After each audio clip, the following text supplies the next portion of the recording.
오늘 하나님 주신 말씀 함께 또 교독하도록 하겠습니다. 마태복음 18장 23절에서 35절까지 말씀입니다. 제가 가진 성경책은 신약 성경 30페이지에 있습니다. 마태복음 18장 23절에서 35절. 그러므로 천국은 그 종들과 결산하려 하던 어떤 임금과 같으니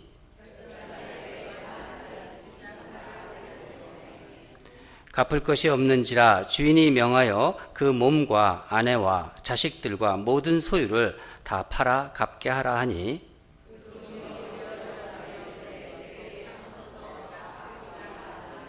그 종의 주인이 불쌍히 여겨 놓아 보내며 그 빚을 탕감하여 주었더니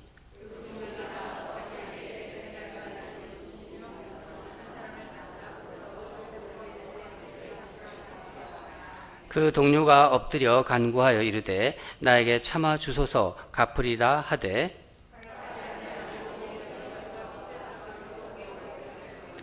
그 동료들이 그것을 보고 몹시 딱하게 여겨 주인에게 가서 그 일을 다 알리니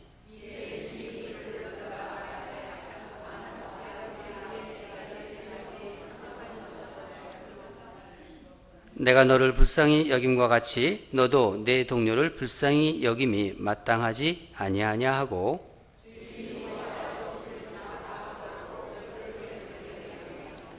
함께 읽겠습니다. 너희가 각각 마음으로부터 형제를 용서하지 아니하면 나의 하늘 아버지께서도 너희에게 이와 같이 하시느니라. 아멘.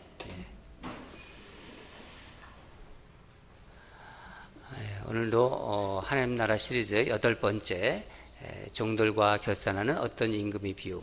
이 말씀은 용서할 줄 모르는 종에 대한 하나님의 말씀입니다. 여러분, 교회의 성결과 죄의 문제를 바르게 다루는 건 일은요 아주 중요한 일입니다.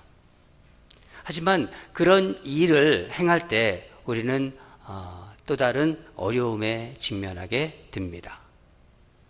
바로 용서의 문제입니다. 용서의 문제에 부딪힌다는 거예요. 예수님의 그 제자들 사이에도 이 용서의 문제는 아주 중요했던 것 같습니다. 오늘 본문을 읽었지만은 그 전 부분이죠. 21절을 한번 읽도록 하겠습니다. 시작. 그때 베드로가 나와 이르되 주여 형제가 내게 죄를 범하면 몇 번이나 용서하여 주리이까? 7번까지 하오리까? 베드로가 어떤 상황에서 이런 질문을 하였는지는 정확히 알 수 없지만 우리는 충분히 상상할 수 있습니다. 12명이나 되는 공동생활, 그 제자들이 12명의 공동생활을 하는 제자들 사이에 왜 서로 부딪힘이 없었겠습니까? 또 베드로는 얼마나 정말 성미가 급하고 다혈질적인 사람인가요? 우리가 보면은 제자들이 성향이 나타나지 않습니까? 참 성미도 급하고 그런 사람입니다. 당연히 다른 제자들과 부딪히는 것이 많이 있었겠지요. 베드로는 그때마다 참느라고 참 힘이 들었을 거예요. 예수님은 베드로의 이 질문에 어떻게 대답하시는지 보겠습니다. 다 같이 22절을 읽도록 하겠습니다. 시작. 예수께서 이르시되 내게 이르노니 7번뿐 아니라 7번을 70번까지 하라도 할지니라.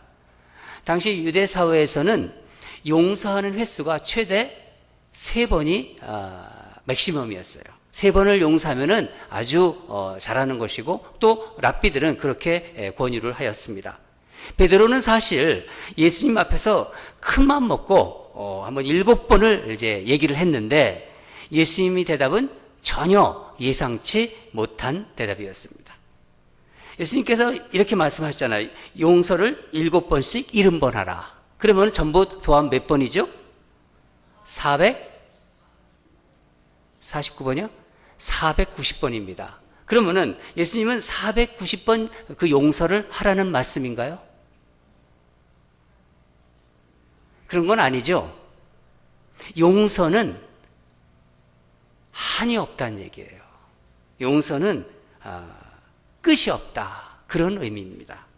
베드로는 이 말씀에 굉장히 놀랐을 거예요. 아마 무슨 망치로 탁 어떤 얻어맞은 기분이었을 것입니다. 예수님은 좀 더 명료한 설명을 위해서 오늘 우리가 읽은 빚진 종의 그 비유의 말씀을 전하고 있습니다. 오늘 우리가 읽은 이 비유도 여러분의 귀에 활짝 열려 있기를 간절히 바랍니다. 왜 제가 항상 비유 말씀을 전할 때마다 이 말씀을 전하는지 아시죠? 예수님께서 말씀하셨습니다. 비유는, 천국에 대한 비유, 이런 비유는 귀에 열려있는 사람이 있고 닫혀있는 사람이 있다는 거예요. 우리 인랜드 온누리교회 성도들은 하나님의 이 비유 말씀이 귀에 활짝 열려있기를 바라는 마음이 제게 있기 때문에 항상 이 말씀을 드리는 것입니다. 여러분이 귀가 활짝 열려있기를 바랍니다. 옛날 어떤 임금에게 빚진 종이 있었습니다. 어떻게 빚을 졌는지는 알 수가 없어요. 그렇지만은 그 빚이 1만 달란트를 빚졌대요. 이 금액은 엄청난 액수입니다. 1달란트가 6천 데나리온입니다. 1데나리온은 당시 노동자 품삯, 하루 품삯입니다. 1달란트는 한 노동자의 20년 품삯입니다. 그러면은 1만 달란트 생각해 보세요. 계산할 수가 없어요. 엄청납니다. 20만 년치 이렇게 나옵니다. 이 돈을 갚는 것은요, 사실 불가능한 것입니다. 그렇지만 불가능하지만 주인은 명령합니다. 너와 내 아내와 자식들 그리고 내 모든 소유물을 팔아 갚아라. 이 요구에 종이 어떻게 말하나요? 우리 다 같이 26절을 읽도록 하겠습니다. 시작. 그 종이 엎드려 절하며 이르되 내게 참으소서 다 갚으리이다 하거늘.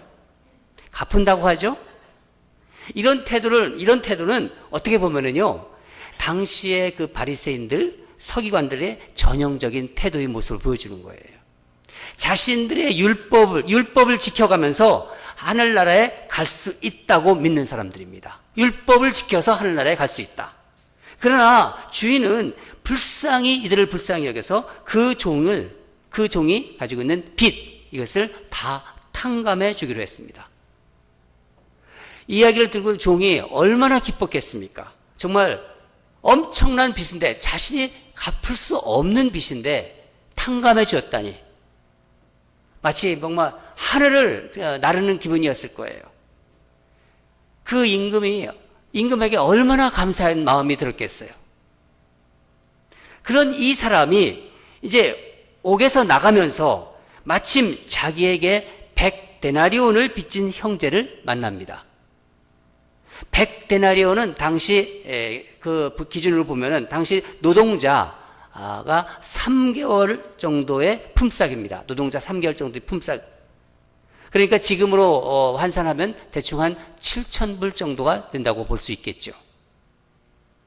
그런데 그 종은 자기에게 빚진 친구의 목을 잡고서 빚을 갚으라는 거예요.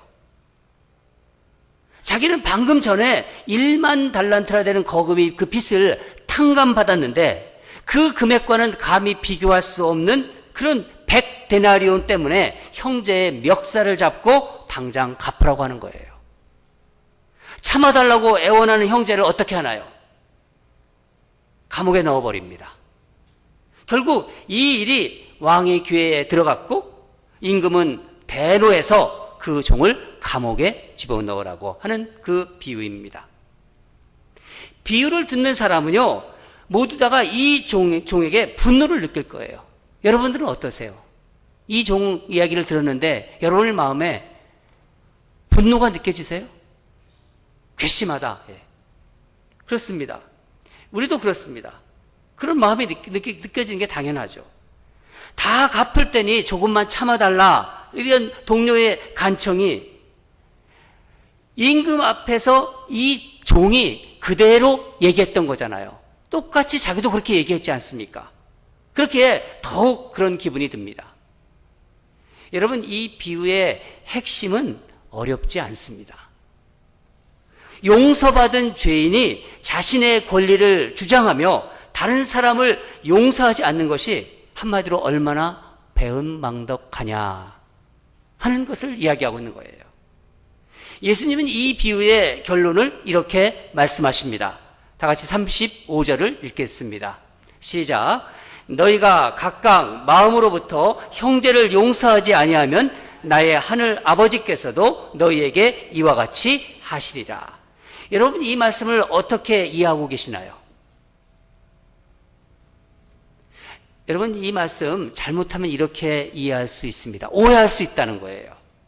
우리가 하나님께 죄를 용서받는 것은 내가 다른 사람의 잘못을 용서하는 것에 달려 있다. 그렇습니까? 아니죠. 이 비유 전체가 우리에게 분명하게 알려주는 것은 우리가 다른 사람을 용서할 수 있는 것은 내가 도저히 용서받을 수 없는 큰 죄를 하나님께 용서받았기 때문이라는 것입니다.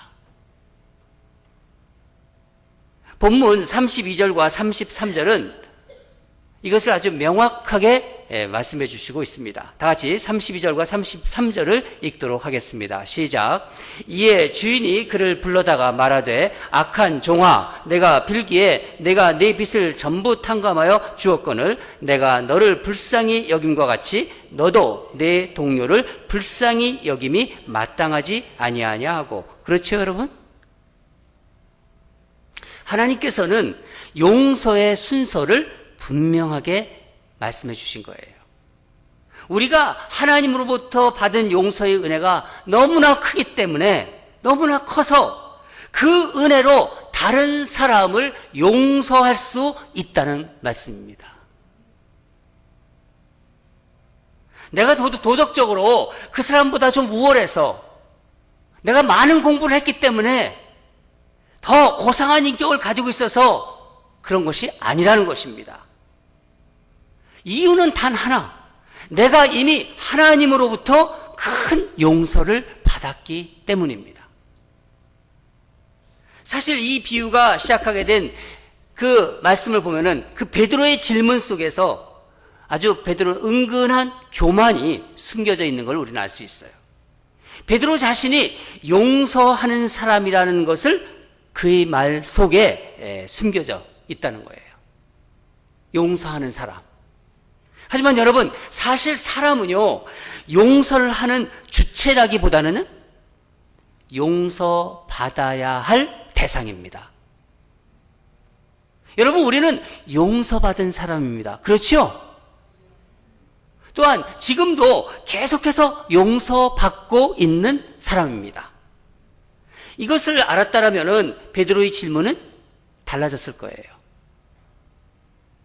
여러분, 우리가 사람을 용서하지 못하는 이유는 근본적으로 딱 한 가지입니다.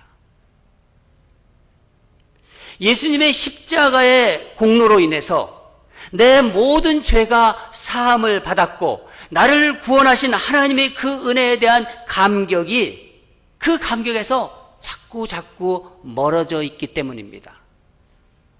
그 은혜의 감격이 나를 지배하고 있으면요, 용서가 가능합니다. 이미 멀어져 있어서 용서하기가 힘든 거예요. 저는 이 하나님의 은혜를 생각하면요, 오래전에 읽었던 그 소설, 그 주인공인 장발장이 생각이 납니다. 여러분, 장발장 아시죠? 잘 모르세요? 성은 장이고 이름은 발장, 그렇게 생각하세요? 프랑스 소설가인 빅토르 위고가 쓴 레 미제라블, 발음이 잘 안 나오는데 레 미제라블, 그 소설의 주인공이 바로 장발장입니다. 이름은 원래 장인데 머리가 길어서 장발장이냐? 그게 아니라 불어로 의미가 장발장은 저 장녀석, 그런 뜻이에요. 그렇게 이름을 그렇게 부르다가 이름처럼 그냥 장발장 이렇게 돼버린 것입니다. 장발장은 본래부터 악인이 아니었어요. 가난 때문에 죄를 저지르게 되었고 그로 인해서 19년 동안 감옥에 들어갔었습니다. 감옥 생활을 하는 동안 얼마나 사람 그 감옥에서 그 처참하게 학대를 받고, 그래서 이 장발장의 마음이 삐뚤어지기 시작했어요. 사람들에 대한 원망과 증오로 가득 차게 되었습니다. 감옥에서 나온 후에 미리엘 주교라는 분을 만납니다. 이분의 친절로 이제 성당에 묻게 됩니다. 그런데 이 장발장에게는 이런 마음이 있었어요. 모든 사람이 나를 거부하고 모든 사람이 나를 속이고 나를 우려먹었는데 내가 뭐 주교를 좀 속여먹는다고 그게 뭐 대단한 일이냐. 그래서 성당에 은제 식기들을 훔쳐서 달아나다가 잡혔어요, 경찰에. 그래서 끌려왔습니다. 잡혀온 그는 사람들 앞에서 특히 주교가 친절을 베풀었잖아요. 주교가 큰 소리를 내면서 화를 내며 분노할 거라고 생각했어요. 근데 주교는 오히려 그 은제 식기들을 장발장에게 주었다고 경찰에게 얘기해요. 주교의 이런 행동이 장발장을 놀라게 만들었습니다. 게다가 주교는 이런 말까지 덧붙이는 겁니다. 아니, 내가 그것뿐만 아니라 은초 때도 주었는데 그거는 어디 갔어? 왜 가져오지 않았어? 그러면서 이제 그만 가보시오. 그런데 정원을 질러 가진 마시오. 언제든지 정문으로 들어와도 나가도 좋으니까, 그런 얘기를 합니다. 빅토르 위고는요, 그때 장발장이 받은 충격을 이렇게 묘사하고 있습니다. 나는 감동을 받은 것인지 아니면 모욕을 받은 것인지 그것조차도 나는 구분할 수 없었다. 장발장이 그런 생각을 가졌다는 것입니다. 장발장을 벌을 받아야 마땅했습니다. 그가 살아온 그 세상이 그에게는 자비가 없었어요. 그래서 세상 사람들에 대한 원망과 증오가 항상 복수심이 그 안에 가득 찼었습니다. 어찌 보면 장발장에게는 당연한 것입니다. 그것이 또 장발장에게는 정당한 것이라고 할 수 있겠지요.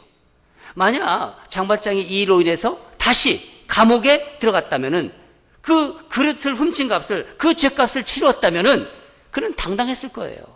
내가 죄를 지었고 나는 죄값을 또 받았다. 나는 감옥에 또 들어갔다. 스스로 대가를 치렀으니까 그는 누구에게든 또 주교에게든 빚진 것이 없을 테니까요.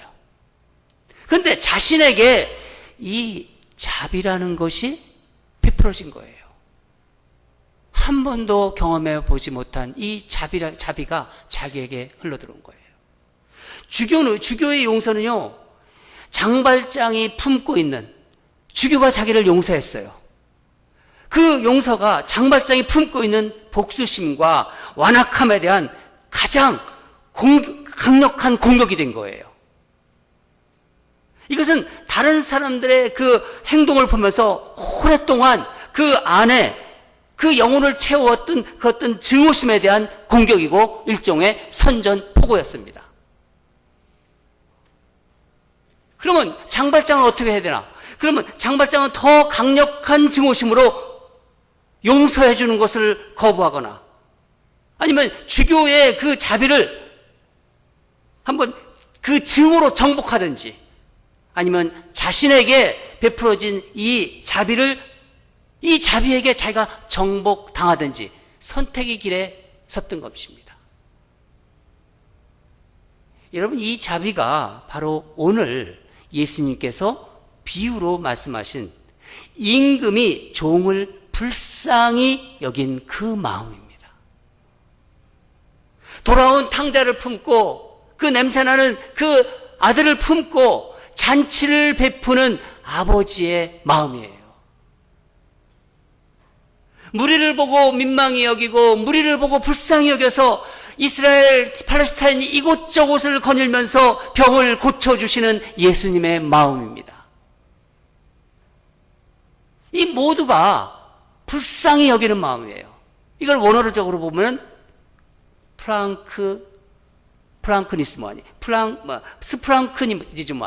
스프랑크니즈마이. 여러분, 이 발음이 어렵지만은 이 원어, 헬라어 이 말은 여러분, 알고 계시면 좋겠습니다. 스프랑크니즈마이. 한번 해보십시오. 이거는요, 어떤 장면을 보고 마치 정말 내 애간장이 타는 거, 창자가 끊어진 듯한 아픔을 느끼는 거예요. 죄로 인해서 불행과 고통 속에 있는 우리를 보시고, 우리 인간을 보시고, 하나님이 그 마음을 품으신 거예요. 프랑크스니조마이. 하나님 아버지의 마음입니다. 애간장이 타는 마음. 창자가 끊어진 듯한 아픔, 그 아픔. 죄에 허덕이고 있고 고통 속에 있는 인간을 보는 하나님 아버지의 마음입니다. 그 마음으로 하나님은 우리 죄를 용서하시고 우리에게 은총대를 주신 것입니다. 하나님이 존전해서 도둑처럼 숨어드는 것이 아니라 정문으로 나올 수 있건 드나들 수 있는 특권을 준 것이죠.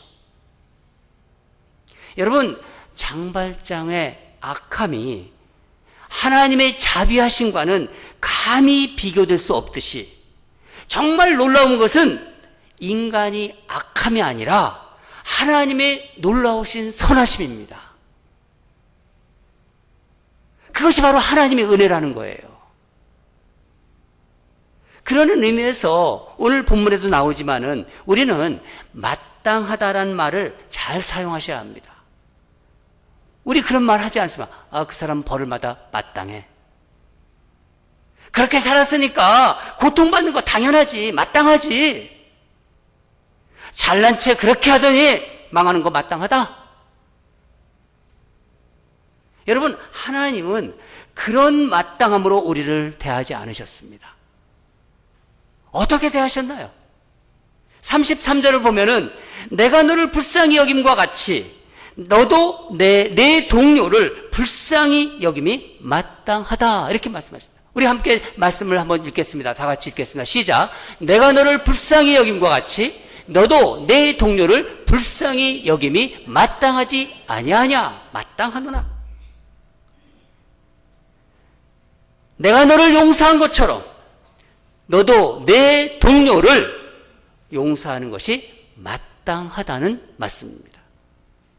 여러분, 이것이 우리가 추구해야 할 마땅함이고 우리 그리스도인의 삶의 방식이라는 거예요.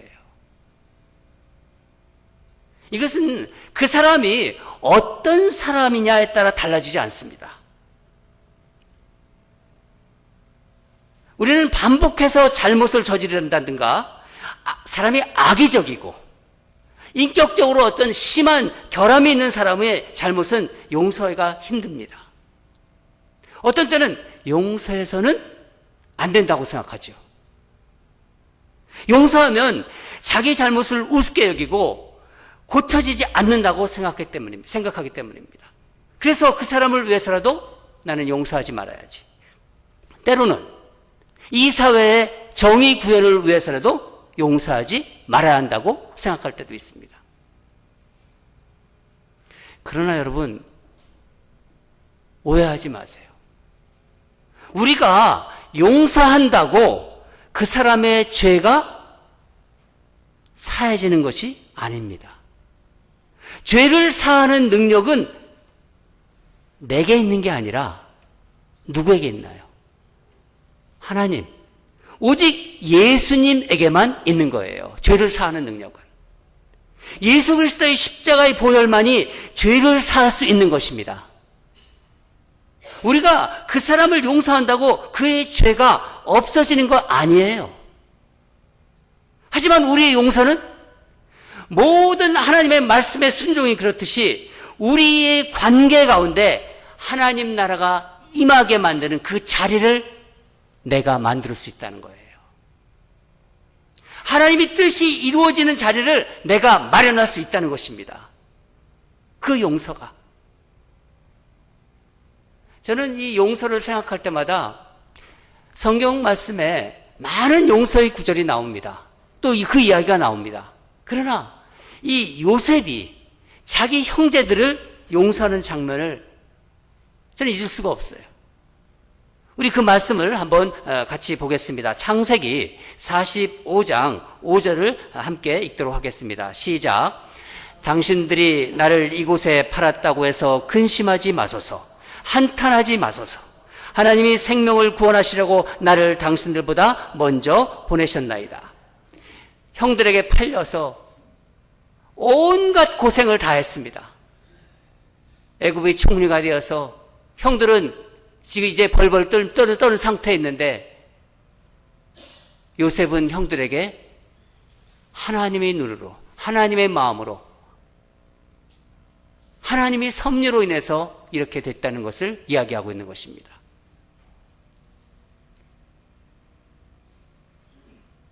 이 차 대전 후에 미국과 유럽에서 활약했던 복음 전도자 중에 여러분도 그 책을 읽어보신 분 아실 거예요.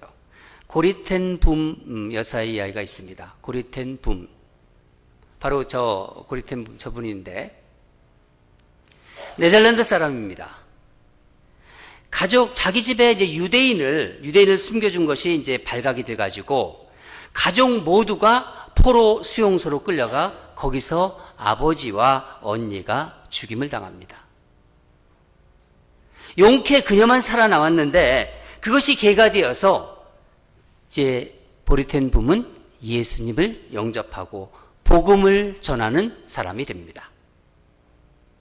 유럽에서 저분이 활약을 했는데 순회부흥회를 많이 했어요. 순회부흥회를 통해서 많은 사람들이 위로를 받고 또 예수님을 영접하게 되었습니다.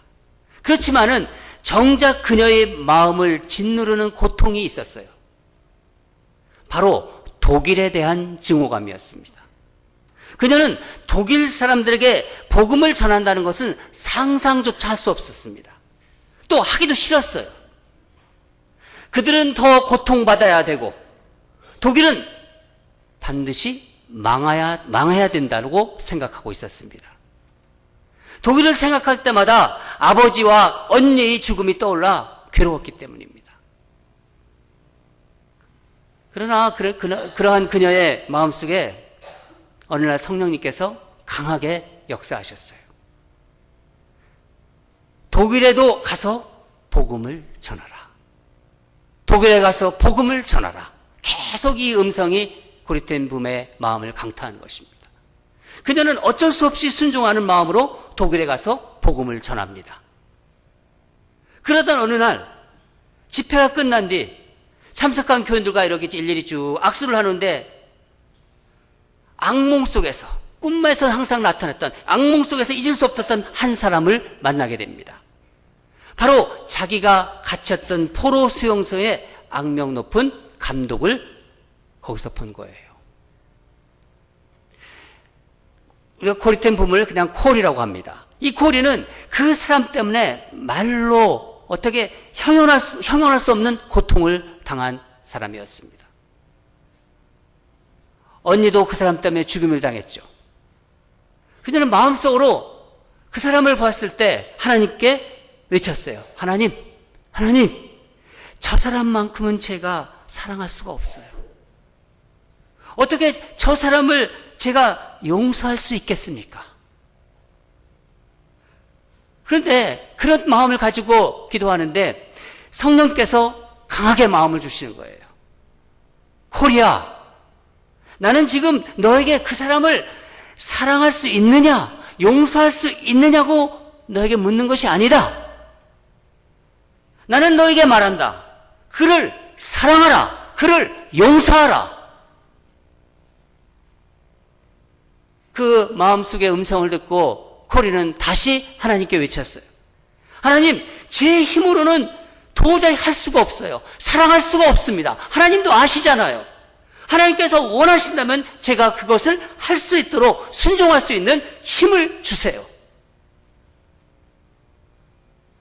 그런 가운데 사람들이 쭉 가까이 와서 그 사람이 자기 앞에 딱 섰어요. 물론 그 사람은 코리를 알아보지 못했습니다. 그녀는 마주하기 싫었지만은 하나님의 순종하는, 하나님 그 말씀에 순종하는 마음으로 눈을 지그시 감고 손을 덥석 잡았습니다. 그래서 제가 그 남자가 떨리는 음성으로 이렇게 말을 했다고 합니다.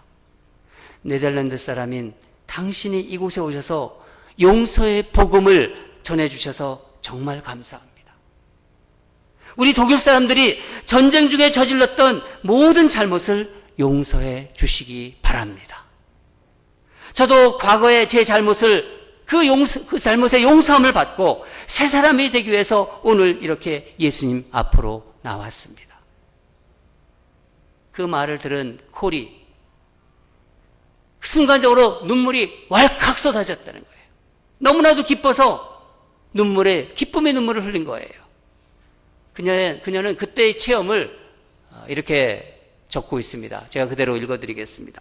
나는 그 순간 하늘의 문이 활짝 열리면서 우리 주 예수 그리스도의 사랑이 온 누리에 충만하게 임하는 것을 느낄 수 있었다.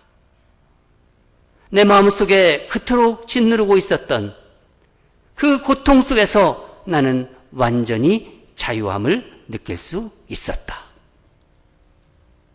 여러분, 우리 주님은요, 이 자유를 우리에게 주시기 위해서 우리에게 용서하라고 말씀하시는 것입니다. 용서는요, 자연스럽지 않습니다. 자연스러운 감정이 아니에요. 그래서 때로는 억지로 해야 되는 거예요. 그러나 진리가 우리를 자유케 한다고 말씀하셨습니다. 하나님의 말씀이 우리를 자유케 한다는 거예요. 하나님의 말씀을 내가 받아들이고 하나님의 말씀을 순종하면은 그 진리의 말씀을 나의 영혼을 자유롭게 해준다는 거예요. 용서는 우리를 진정한 평안과 기쁨으로 인도합니다. 내가 받은 용서가 그랬듯이 내가 하는 용서 역시 나를 자유롭게 합니다. 나를 억압에서 풀어놓습니다. 바울 사도는 이 용서의 기쁨을 알은 사람이에요. 바울 서신 중에서 수없이 용서의 얘기가 나옵니다. 우리 에베소서 4장 32절을 함께 읽도록 하겠습니다. 4장 32절입니다. 시작. 서로 친절하게 하며 불쌍히 여기며 서로 용서하기를 하나님이 그리스도 안에서 너희를 용서하심 같이 하라. 아멘. 사랑하는 여러분, 하나님 나라는 용서가 있는 나라입니다. 우리는 하나님 나라를 사모하는 사람들입니다. 또 하나님 나라에 살고 있고 하나님 나라에 가야 하는 사람들입니다. 용서 없이는요, 하나님 나라에 갈 수 없다는 것입니다.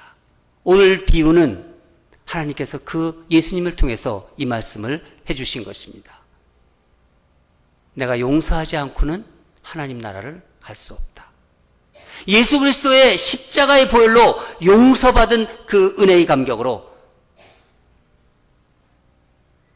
다른 사람들을 꼭 용서하시기 바랍니다. 그래서 하나님께서 우리에게 주시는 진정한 자유를 누리는 우리 모두가 되기를 주님 이름으로 간절히 축원합니다. 기도하겠습니다.